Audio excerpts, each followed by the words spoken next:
Okay, so this video is sponsored by Yerba Mate. Not really.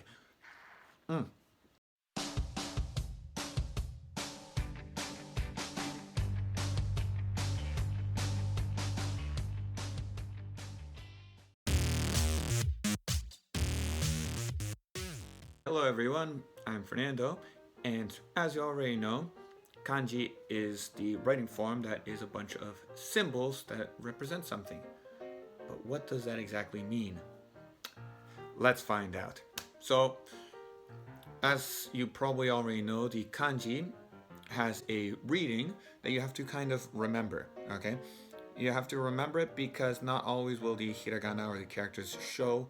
You have to memorize how to say it and what the kanji itself actually means. Now, if you're already beyond this level, don't worry, I'm going to try to cover words, vocabulary that is going to be on all 5 of the JLPT tests, okay? Now, let me preface this with something. Just because I say that something is a N3, so from now on I'll be saying N3 to mean level 3, N2 to mean level 2, etc. N5 is the easiest, N4 is the second easiest, N3 communication and basically you can do daily stuff. N2 you're working the professional level, and N1 you can work at some very highly sophisticated companies, and basically your Japanese is more or less about as good as a Japanese person's Japanese.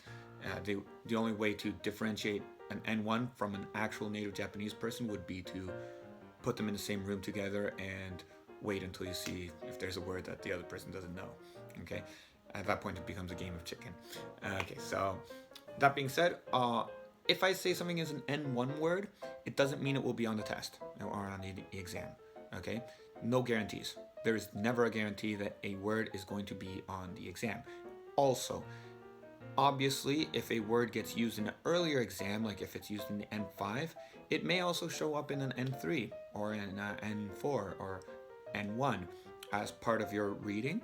Okay, so no, old words do not become obsolete. You kind of are supposed to build up on your old vocabulary. So N5 words are useful, N4 words are useful, N3 words are useful. They're all useful.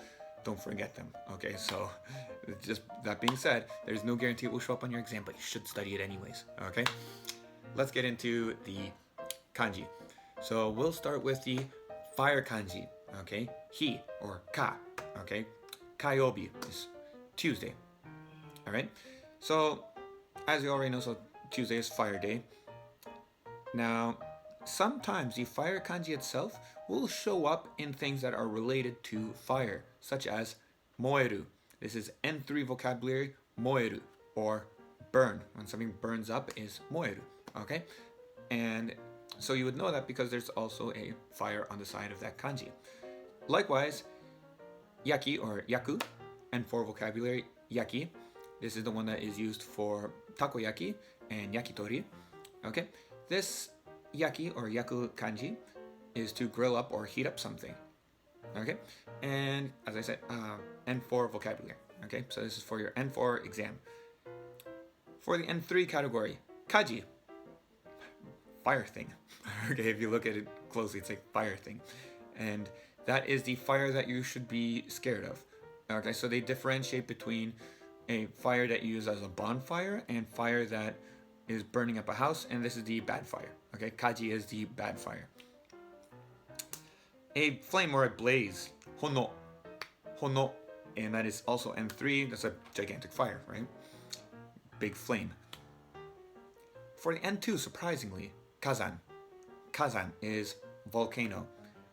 You see something familiar, right? Either the fire kanji shows up itself or it shows up as part of the kanji. So basically, if you see the fire kanji, possibly it has something to do with fire. Okay, and a little bit more abstract, but I'll show you that it still works. We have sekitan for N3, sekitan, and that is coal. Okay, so coal obviously uses fire, it burns up. Yeah, so sekitan is coal. Related to coal is coal mining. Just a general idea of coal mining. This is for level 2. That is tanko. Tanko.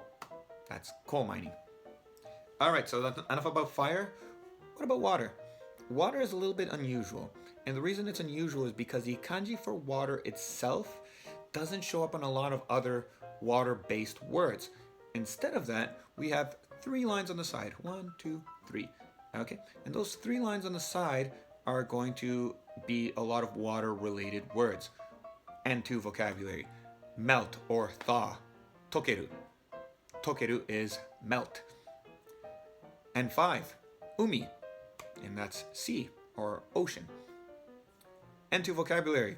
Going over the brim, right? If your mate kind of flows with water, then it would be afureru. Afureru. And that is to overflow. Okay? Also, surprisingly, N2. Waterfall is taki. So, where I'm from in Canada, we also have a Niagara Falls, and that would be a taki. And 5, ike. Ike is pond. Koike is the mayor of Tokyo, and her name has this kanji. Okay, so it translates to small pond. Okay, very cute, right? And then you have N1, yokushitsu. Yokushitsu is the bathroom. All right, so we have a few words that use these 3 strokes on the side, and they symbolize that it has something to do with water, like flowing raindrops or flowing breeze. Okay, so yeah, good. Let's move on to a little bit more trickier ones. Okay, so there's 2 that I wanted to talk about specifically. The one for tai or matsu and yo. Okay, so the reason why I wanted to talk about these is because tai is wait or expect, and yo can also be expect, but it's more like anticipate, like more like you already think that something is about to happen, like you have some reason to be expecting it, whereas matsu's kanji is usually just you're kind of waiting around, or you just presume that something is going to happen the way they say it's going to happen. So for the matsu kanji, let's go with wait, matsu, and 5. Let's go with machiae shitsu, and 2, waiting room. Okay, and 1 combined with suru, taibo. Taibo is long awaited or eagerly anticipated, like you were just waiting for so long, you're just gonna wait to get your hands on something.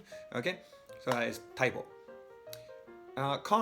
Common words mean they may or may not appear on a JLPT test, but they do get used. So sometimes if you check websites that deal with these kind of vocabulary, sometimes it will just say common, and common means people do know it, it's probably used, but it's not really going to show up on a exam. So that is taiki, and taiki is very important for when you're on an airplane, because that is when you are standing by, and standing by, of course, you're just going to be doing a lot of waiting. So that is taiki, combined with suru. And expect, kitai suru, and 3, kitai suru. So those are the ones for wait, kind of holding in place, just expecting something to happen. And the other one is when you kind of think that something is going to happen, like you have reason to think so, and that is the yo ones. Probably you did some calculation to come to this conclusion. So one is expect, as if like, you're just waiting there, and the other one is anticipate or foresee. Yosan, and 3, yosan is to create a budget. Yote suru, and 4, plans, your arrangements. Yobo is prevention or precaution. That is N3 can be combined with suru. So when you do these 2 kanji words, just remember that one half is one part of the idea and the other half is the other part of the idea, and you put them together and it kind of makes the whole world go round. It completes the idea. And 4, yoyaku suru. So forecast, prediction, anticipate, and 1, suru. Yoso. Okay, so is kind of like you have an imagination of something, you're imagining something. Okay, so has a lot of thinking related, and this is a different kanji that you can also use for omou, okay, which is think. There, I know you know the other one. Okay, this is a different one. Okay, tricky, right? Yosoku suru. This one is N3.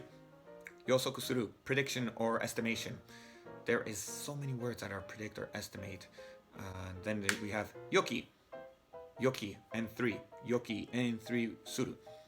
So expectation, forecast, or assume that something is going to happen was the translation that was given. The one for used for weather forecasts, okay? Yoho. Yoho is N3, also can be combined with suru. When I say it's combined with suru, I mean it can be combined with do in order to make it a verb. So you use suru, you put it next to it, suru, shimasu, shita, all of those things, and yeah, you can make it a verb, or you can use it as a noun. You should probably be pretty good with language to understand Japanese. That's very, very important. The difference between a noun and a verb become very, very important to understand. So please understand the differences in grammar. It will help a lot if you understand how grammar works in a language. It helps you understand Japanese. So you might even have to get an English textbook to understand Japanese, if that makes sense. Okay, so understanding how it's used as a noun or verb will make a humongous impact on your learning. Premonition or feeling, yokan, yokan, kanjiru's kan. Okay, that kan is for feelings. Things that you feel, kan. Things that you think, okay, omou. Things that you can kind of anticipate or predict that they will happen. Yo, just waiting.